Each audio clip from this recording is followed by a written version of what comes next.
My journey is actually from coach to therapist, but I've been reflecting on this, and it actually started a long time before I actually did my coaching training. So it was back in the 80s when I first started work. I was in in the corporate world. I happened to be the only female. It was a completely different world in the 80s than it was there, and all the things that came up relating to people landed on my doorstep. So I think I've been supporting people for my entire career, so since 1980. I moved to the NHS after completing Myers-Briggs practitioner program, because it made me realise I was actually in the wrong sector. So I moved from the corporate sector to the healthcare sector, and it was the NHS that put me through my coaching program.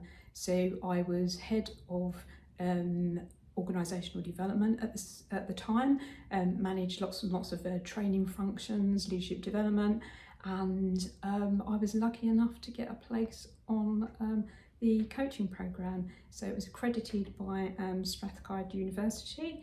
It was a 6-month sort of face-to-face course, and then went away, did lots of practice hours, and come back, assessments, submissions of portfolio. So although it was probably about 15 years ago, I have to dig my certificate out to find out the exact date, but it's probably not that much different to how it is today.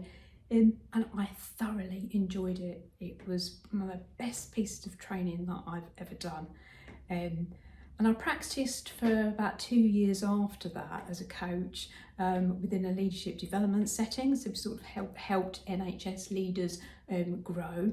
But as I worked with my clients, I just really felt that something was missing. It was like, oh, there's got to be a bit more to this.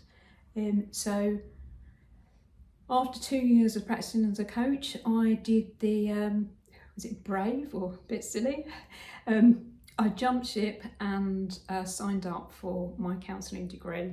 It was wonderful. It was, well, I really, really enjoyed the learning. It was a bit of a shock for me to go back to full-time education at the age of 47. And so that was a bit of a shock. But it really gave me answers to why I felt like there was some gaps in my coaching practice. So I'm really, really pleased I did it that way, because I think it built on my learning.